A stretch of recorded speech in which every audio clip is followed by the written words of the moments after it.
We're pleased today to welcome Professor Vic Perica to the Kennedy Center. Professor Perica earned his undergraduate degree in law from the University of Zagreb in Croatia, and earned graduate degrees, including a PhD in history from the University of Minnesota. Professor Perica is a recipient of a number of awards and scholarships and grants. He has an upcoming book with Oxford University Press that will be entitled, let me get the correct title, Partitions and Apparitions, Religion and the Decay of Multinational States in the Balkans, 1935 to 2000. Currently serves as a visiting professor of history here.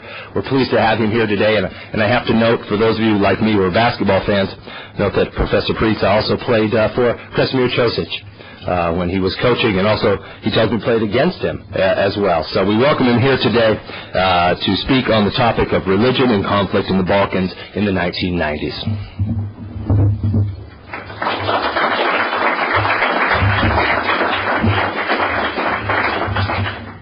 Thank you very much.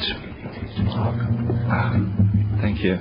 I am very happy to be here, and I realize that I'm a second native of Croatia who has a chance to perform before BYU campus audience. Of course, Krasimir Ćosić, basketball star, was the first.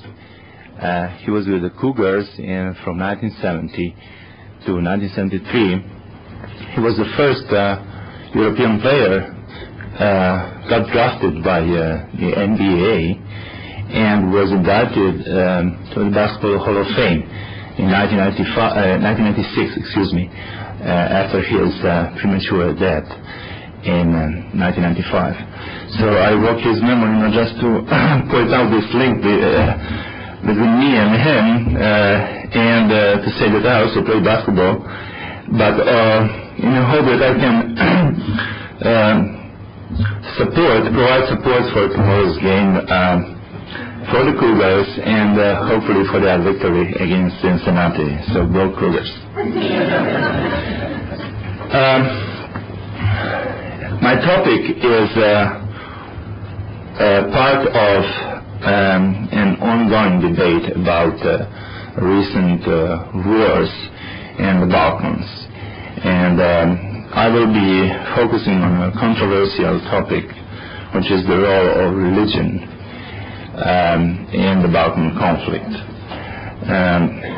As you know, from 1989 to 1992, 4 European countries disappeared from the map: East Germany, Czechoslovakia, Yugoslavia, and the Soviet Union.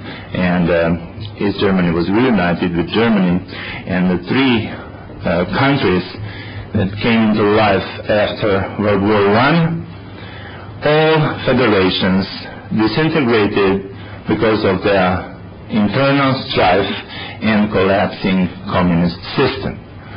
But in contrast to relatively peaceful breakup of Czechoslovakia and the Soviet Union, the Yugoslav multi-ethnic federation of 6 republics disintegrated through a bloody and long war, and the world was witnessing genocide and massive human rights violations and massacres, now known under new established concept of ethnic cleansing.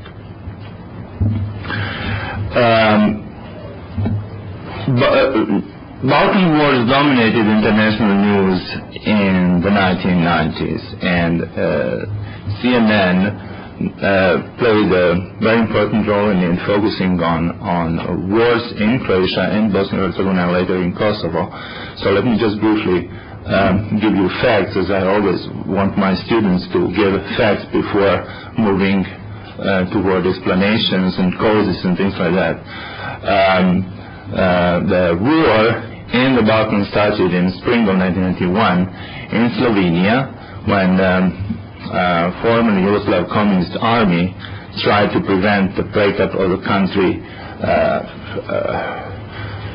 shaken by strife between several different ethnic groups and 6 republics that comprised the federation. the intervention was not successful and Slovenia seceded from the Yugoslav Federation. The next to secede was Croatia. However, because of large Serbian ethnic minority in Croatia, fighting broke out between Serbs and Croats, and with massive casualties. And in early 1992, a war spread to Bosnia and Herzegovina and evolved into the bloodiest conflict on European soil after the Second World War. The war in Bosnia was terminated in 1995 at the Dayton Peace Conference. However, in 1998, another round of fighting broke out in Serbian province of Kosovo and was brought to an end, or better to say a ceasefire was established there by NATO intervention in 1999. Now, during the 1990s, I was trying to keep up with events in the Balkans and try to read everything that was published and about it. And I can tell you that the massive literature, scholarly literature, was published in the West in English language about wars in the Balkans. And a number of books focused on religion as a possible cause of the conflict. Of course, there were a number of other causes, but analysts try to highlight religious differences between several groups in the region as a possible cause of the conflict. The largest religious group in former Yugoslavia is 10 million large ethnic Serbian community, and most of the Serbs are of Eastern Orthodox Christian faith. Second largest group is Croatian community, and Croatians are mostly Roman Catholic. In between Croatia and Serbia, there is the only, I would say, indigenous European Muslim community emerged in the 16th century through conversion of local Christians to Islam after the Ottoman conquest of the Balkans. Slavic Muslims, live predominantly in Bosnia and Herzegovina, are ethnically of same origin and as Serbs and Croats, and they speak very similar language. However, they differ in religion. Now, the international public opinion realized these religious differences, and the debate started about the religion as a possible cause of the conflict. So, among first reports in U.S. press that I found about Yugoslavia, two of them, I will quote three, and two of them mention religion. For instance, Boston Globe wrote in October 1991, if you take all guns out of Yugoslavia, they would kill themselves with knives. Then they would use their teeth. The historic controversies that Europe thought it had put behind it, nationalism, religious hatred, have blossomed and now drive the fighting. Some Europeans fear that the war in Yugoslavia may represent the beginning of a new division of Europe, this time along religious lines. Now, there was another account, sharply different, that tried to remind the audience that the former Yugoslavia was a country ruled by the communists, and in the communist style, quickly modernized in the 50s and the 60s, so that a rural agrarian society was transformed into a modern European country of 20 million that after local communist regime broke up with Stalin and the Soviet Union, opened borders in the 60s, and was basically a modern country that could not remain the same old rural agrarian traditional society involved in some kind of religious differences and conflict. So New York Times wrote in April 1992, Yugoslavia, that ethnically diverse country, began the 1990s with the brightest future in Eastern Europe. It boasted a literate, well-trained population that traveled frequently abroad and had an unusually large number of companies that had evaded the inefficiencies of the communist economy and could compete on the international market.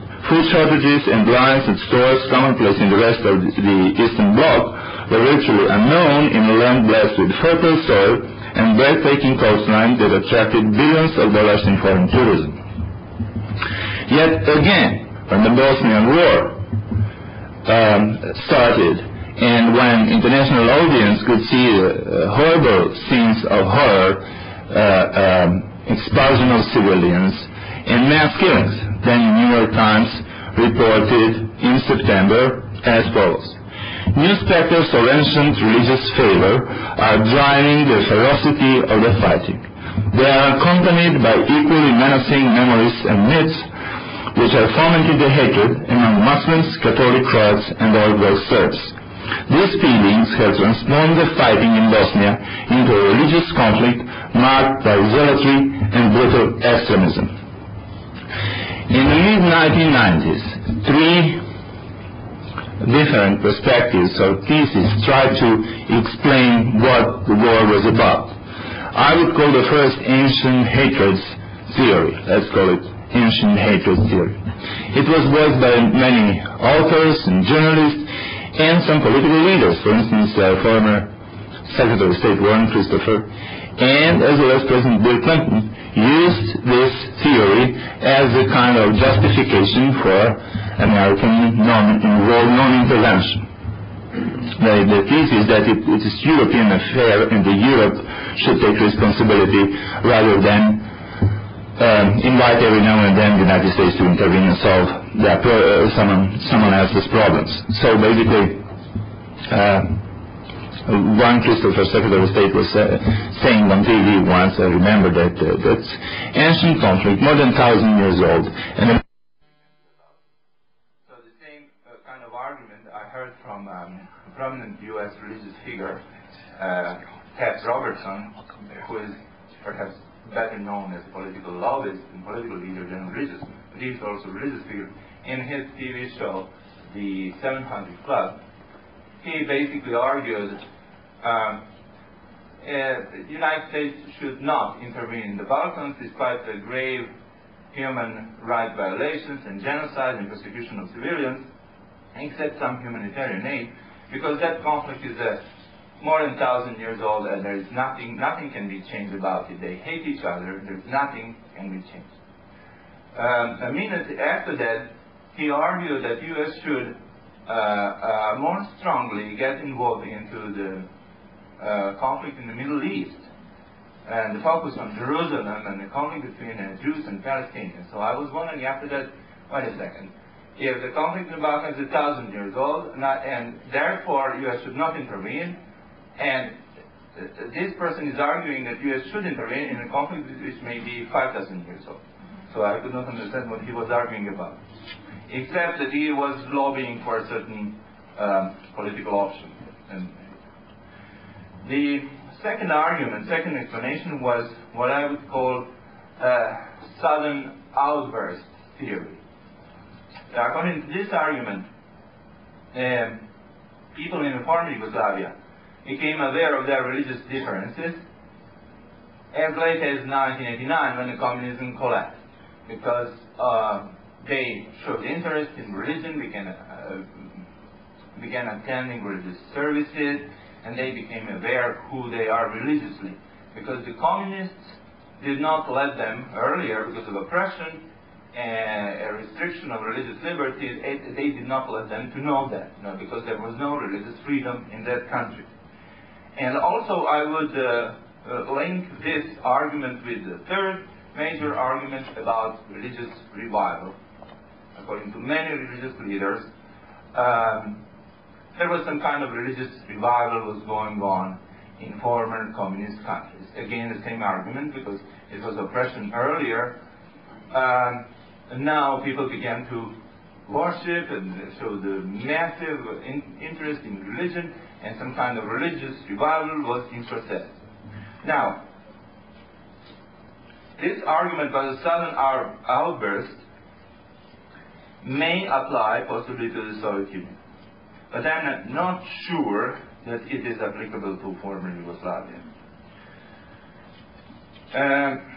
As I said earlier, the former Yugoslav communist regime did not emphasize very much Marxist-Leninist ideology. The major tenet of official patriotism in former Yugoslavia was the so-called brotherhood and unity. The communists were arguing that the different groups must stick together and that their unity is what makes the country strong. So in my view, it was a kind of nationalism rather than Marxist ideology. According to American, one of former U.S. ambassadors in Yugoslavia, Tito's Marxism, Tito was former Yugoslav leader, has to do more with Groucho Marx than Karl Marx. Groucho, excuse me. Anyway, Marxism was visible in society, but this is what I'm saying, some sort of civil religion or brotherhood unity, what the regime emphasized. The second thing, the regime opened borders in the United States and people could travel freely abroad, including religious leaders. And what happened is that basically religious communities could rebuild their resources after brutal communist persecution from 1945 to 1953, I would say. And that persecution was to the largest part result of a bloody civil war between several, among those local ethnic groups during World War II. And the communists emerged as unifiers, so that there was a bloody retaliation by the communists against those who sided with defeated factions, nationalist factions. Of course, religious leaders and clergy sided with those nationalist factions rather than with the communists, although some clergy sided with the communists as well, not because of Marxism again, but because of the idea of brotherhood and unity, common state and cooperation. Now, after this period, the communists relaxed their rule in the 1960s. And finally, in 1965, Yugoslavia was the only country that maintained diplomatic relations with the Vatican. No other communist country had diplomatic relations with the Vatican. So during this period, according to the official statistics for 1969, religious communities in the former Yugoslavia regularly operated over 14,000 churches, monasteries, mosques, and other facilities. They were open. By comparison, in the 10 times more populous USSR, the total number of places of worship open for regular service was 11,000. From the 1960s to 1980s, religious communities in the former Yugoslavia built thousands of new places of worship, and massive religious events took place starting in 1969, when the Serbian Orthodox Church celebrated the 750th anniversary of its independence, to 1989, when the Serbian Orthodox Church commemorated the 600th anniversary of the famous Battle of Kosovo between the Serbs and Turks in the 14th century. That was also one of the largest religious events in the communist world during Cold War that took place in Croatia from 1975 to 1984, 9-year-long celebration, 13 centuries of Christianity in the Croat people. That's how they called it, or the Great Novena. So the two largest events in Eastern Europe under communism were the Polish Great Novena in 1956 and the Croatian Great Novena in 1975, from 1975 to 1984. So there was, I would say, religious activism and religious liberty at least sufficient to reject this argument about sudden outbursts of religious fervor.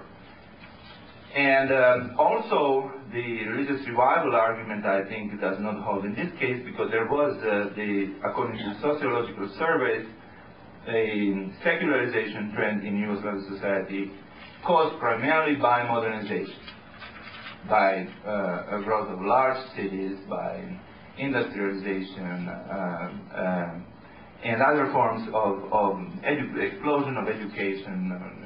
Large number of universities were open and so forth. So this secularization trend did not change in the 1980s, and according to these surveys, the total number of believers in Yugoslavia was steadily decreasing from 90% of people who declared themselves religious in 1953 to 70% in 1964 and 53.1% in 1969, to reach the lowest point in 1984, 45%. So this trend, the secularization trend, remained unchanged.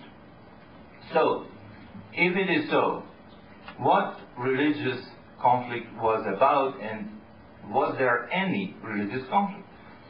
According to several analyses, yes, there was a religious conflict. And it was Samuel P. Huntington who, in my view, very briefly but clearly described the presence of religion in the Bosnian War, for instance, Muslim brigades with religious banners, and the Muslim fighters, volunteers from Afghanistan, from Saudi Arabia, from Palestine, and other Arabic countries. He also wrote in his 1996 study, The Clash of Civilization and the Remaking of World Order, about a Russian brigade composed of Russian Orthodox volunteers who sided and fought with the Serbs, and also he emphasized that Catholic Germany and Austria and the Vatican provided much of very important diplomatic support for Catholic Croatia, and Germany supplied Russians with state-of-the-art weapons and so forth. There was another book published in 1996 by Michael Anthony Sells, Protestant religious scholars from Pennsylvania, who tried to focus on religious beliefs. And his question was how religious beliefs and culture could possibly breed conflict. So he was very harsh on the Serbian Orthodox Church, and according to his view, that the Church is responsible for the fusion between religion of nationalism, where nationalism basically is becoming some kind of new secular religion, predominant form of faith. What the Serbs worship is not God. The Serbs worship Serbia, the Serbian state. And it's interesting that the major point in cult in Serbian Orthodoxy is the Kosovo myth, a kind of story about an ancient battle in the Kosovo field between Serbs and Turks, and carrying on the idea of restoration of the Serbian medieval kingdom brought down by the Turks, and commemorating through daily liturgy by the Serbian Orthodox Church, and reminding the people always, remember Kosovo, and remember that it is your duty to restore the Serbian state. So that each major Serbian uprising against the Turks and other foreign invaders in the area usually would begin with the commemoration of the Kosovo battle.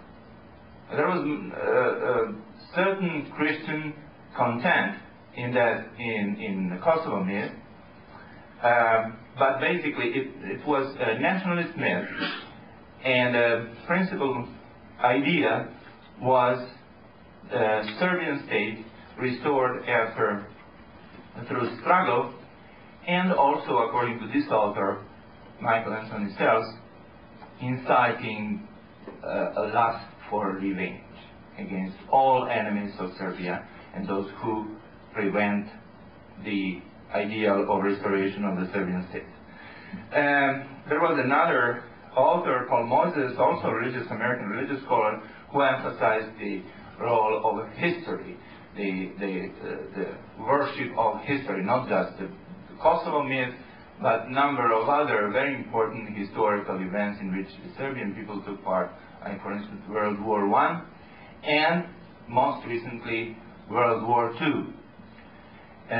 Now, I would focus on, in my explanation, in my research, I would accept this proposition that it was basically worship of myth and history, rather than religious doctrine, particularly not Christianity, and in contrast to Samuel Huntington, especially not Islam, that according to Huntington's view is one of principal factors of conflict in the region. He basically drew parallels between the Middle East and Islamic fundamentalism and the Balkans. I think that Islamic fundamentalism in the Balkans is very recent, and it basically arose during the Bosnian War. But the major problem, I think we should find in the relations between two Christian churches, the Catholic Church of Croatia and the Serbian Orthodox Church. The war broke out in Croatia in 1991, not in Kosovo, where predominantly Muslim Albanians live. The war in Kosovo would break out in 1998. So I believe that the Muslim factor did not have the power to contribute to the collapse of Yugoslavia and to start such a bloody war. I believe that the key of understanding of the conflict is the conflict between two largest ethnic groups and largest religious communities, the Serbs and the Croats, the Serbian Orthodox Church and the Croatian branch of the Roman Catholic Church. The conflict, however, was not and was never, I would say, about religion. The two major nationalities in a common Yugoslav state, first of all, could not agree about the state, their common state itself.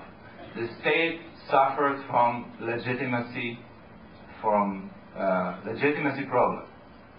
In the first Yugoslav kingdom, the Serbian Orthodox Church was prepared to legitimize the state. But the Catholic Church demanded a concordat between Belgrade and the Vatican. When the international treaty regulating relations between the Roman Catholic Church in former Yugoslavia and the Holy See, of course, like all of the Roman Catholic local communities tried to reach some kind of international agreement between the Vatican and the local church. So when the Concordat was negotiated in the 1930s, but it failed, it was not ratified by the National Assembly. And in 1937, a very serious crisis erupted in the country, and religious hierarchies, religious leaders confronted each other, came into a conflict over the Concordat. And the Serbian Orthodox Church very vehemently opposed the Concordat and basically prevented the ratification of the Concordat. So the two churches became bitter enemies, and during World War II, when the Axis powers divided the country into several occupational zones, including Croatian pro-Nazi state, the two churches remained in conflict, and the conflict finally worsened when, in 1941, the Croatian regime, allied with the Nazis, attacked the Serbs in Croatia and committed massive genocidal crimes. And the Serbian Orthodox Church was one of the principal targets of those crimes. They believed, the Croatian native Nazis, they believed that if they cleanse, if they eliminate the clergy, destroy monasteries and churches, they destroy over 400 churches. And they eliminate the Serbian church, and the Serbs will eventually disappear, or because they speak the same language, will become ethnic Croats, and finally convert to Catholicism and so forth. There was also forcible conversion during World War II. Because of this conflict, the two churches could not restore their relations in the 1960s when the Vatican, after the Second Vatican Council, initiated ecumenical dialogue. There were some contacts, some of them very successful, cases of common prayer and all kinds of ecumenical activities between lower clergy. But religious leaders could not reach any kind of understanding, because the Serbian Orthodox Church was demanding a public apology from the Pope and the Croatian church leaders, Catholic church leaders, for what they designated as genocide. So the Serbian church and some exiled leaders of Serbian ethnic community here in the United States and Canada, they submitted in 1948 a proposal to the United Nations to recognize the Serbs as victims of genocide, just like the Jews. And they very often drew parallels between the Holocaust and the massacres of Serbs during World War II by Croatian pro-Nazi factions. Of course, there is a communist factor in this whole story, and the communists were arguing that a large number of Croats joined the communist resistance against Nazism. A large number of Croats were fighting and finally contributed to the final defeat of Croatian pro-Nazi state. And also they would remind that there was another faction, Serbian faction, allied with the Germans and Italians, the Serbian nationalist militia, that also committed massive atrocities against Croats and Muslims and Albanians. So the debate, that was what erupted in 1989, not religion, but after collapse of communism, because the communists were guardians of the cult of brotherhood and unity. So once communism was gone or was weakened, what erupted was this grand debate about World War II. And two churches, the church leaders, played a very important role in these debates. And indeed, people were attending churches and read church press and sermons and all kinds of things. And the two churches focused mostly on these massacres. And the Serbian church published a huge number of books and documentaries and movies. So at that time, I lived there, and you could see on TV all day long, historians debating genocide and all kinds of horrible photographs of massacred women and children and concentration camps and so forth, so forth. So that this debate, this bitter quarrel over history, preceded the war in Croatia in 1991. And what's interesting, that in the first months of the war, one of remarkable characteristics of the war was destruction of Catholic churches by the Serbs. And they managed to destroy approximately the same number of churches that the Croats destroyed during World War II. So the Serbo-Croatian conflict and its religious dimension remaining on World War II. That is what I think really matters for the outbreak of the conflict. And now let me conclude. There's a whole story what was happening during the war and so forth, but let me tell you just in conclusion how the conflict was basically concluded at the level, institutional level, of the relations between two most important churches in the region. In 1998, Pope John Paul II visited Croatia and beatified and declared as assembly candidate Croatian church leader Cardinal Stepinac, who led the church during World War II. According to the Serbian view of history, he was an accomplice in crime or genocide.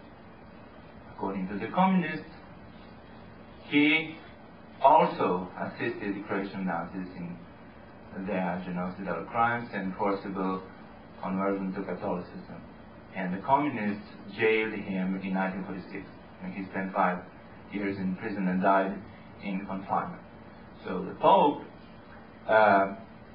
beatified him, and his statues emerged all over Croatia, and he became a kind of founding father of new post-communist Croatia. In response, in the same year, and perhaps a week before the papal visit to Croatia, the Serbian Orthodox Church canonized 8 new Serbian saints, martyrs of World War II Croat persecution and the communist persecution of religion. However, 7 out of these new 8 Serbian states were victims of Croatian Nazis, and only 1 was victim of communists. By inauguration of new myths, I would say, in new cults, 2 new nations emerged in the region and emerged as hostile nations. If patriotic Croats consider their founding father, the controversial church leader Stepinac, and patriotic Serbs accept the Serbian Orthodox Church view of history, I believe that the 2 nations will remain in conflict. And in spite of, I wish I had more time to tell you how religious institutions contributed to the peace process, because there was also very important activities on the humanitarian front by a number of clergy and church leaders. In spite of that, I believe that because of 2 myths that now are part of new nations, new national identity, the conflict and hostility between 2 largest groups in the region will remain. And the whole peace process, including the situation in Kosovo and in Bosnia, as everyone agrees among international observers, the success of the peace process will depend primarily on Serbo-Croatian relations. So in this case, I believe that religion in a very specific, non-religious way contributed to both the origins and perpetuation of the conflict.